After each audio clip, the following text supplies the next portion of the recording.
On a more serious note, let's talk about this whole social media thing and how it is affecting basically young teens and young adults these days. I don't know if anyone has ever caught on to this, but there are actually a lot of people harming themselves, which I can't say the S word, has gone up 54% since IG, Facebook, TikTok, all of the above, all these social media apps that came up.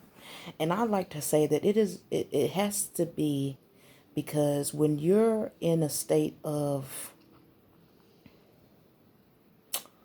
being quote unquote poor, because look, you anyone can get a phone these days. You don't, it's not like the old days where you have to be rich or have a good job to get a computer and to afford internet. Nowadays, you got 40 or $50. You can go to the store, you can get a phone, and you'll have access to Facebook, Instagram, and all that other stuff. And Wi-Fi is literally anywhere. So pretty much anyone anywhere can have social media. Hell, I know a homeless man up here that has a social media. But yet and still, when it comes to these younger children, I remember when I was younger, because we had enough to get by, but you might as well say we were poor when I was growing up. And damn near it was the 90s, but we were pretty much living like we were in the 60s or 50s or whatever. Believe it or not, I'm telling the truth. Shit was hard when I was growing up.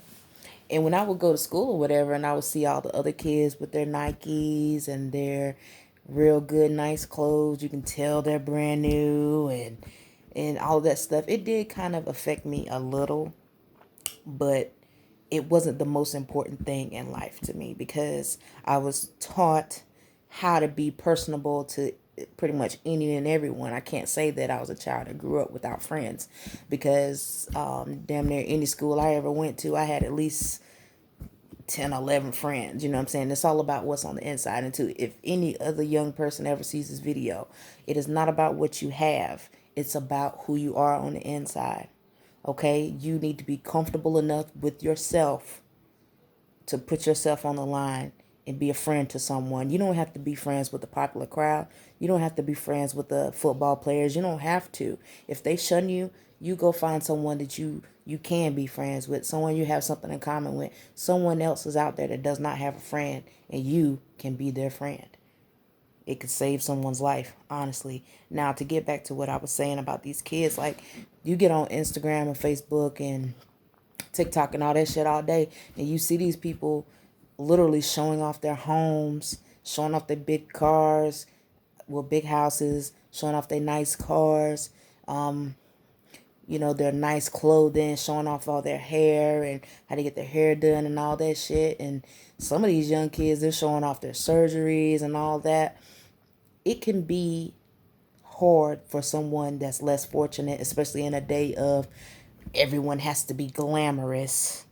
In the day and times of everyone has to be glamorous, it could be hard for someone that's very self-conscious and has low self-esteem, yet not to mention how they could be possibly treated at home. I actually saw a video once on YouTube about a young girl. She actually filmed her self-harming with a tree in her neck. So if it's that deep, like if you feel like you have to go out of this world and let people see you do it, this is this shit is just all becoming a show. Literally a shit show. Literally a terrible show. And honestly, if they do change anything, well, right now, I guess with Facebook and IG being down, I don't know what they're doing, but hopefully this is what they do. You know what I'm saying? Get a handle on these trolls. It's not that they can't. They can. People are people have jobs and they watch and they see this whole not content creator community, watch guidelines and all that stuff. It's not just a robotic system because there's ways to get around it. And if it's literally a robot system, there shouldn't be any way to get around it because it should be flawless. But obviously it's not. We shouldn't have to use or not use certain words to get our videos to be processed and or content, or because I don't get on Facebook, so I can't say post or anything. I don't get on YouTube, so I'm not going to really pretty much speak on that. And if I don't, I pretty much need y'all to put all of that in one category because I'm meaning all of it. They're watching these things, they're seeing these things. They see it before it goes up or while it's going on. There's someone there. So there should be no excuse as to why so many children and young adults are literally, I want to say, I saw it said at least 8.6 million pound self-harm topics on IG right now. If there's that many people, that's a lot of fucking people that are using that S word, that specific S word, and still nothing is being caught about it, nothing's being said about it, nothing's being done about it. Like, is this the goal? The haves and the have-nots, is that what we're doing?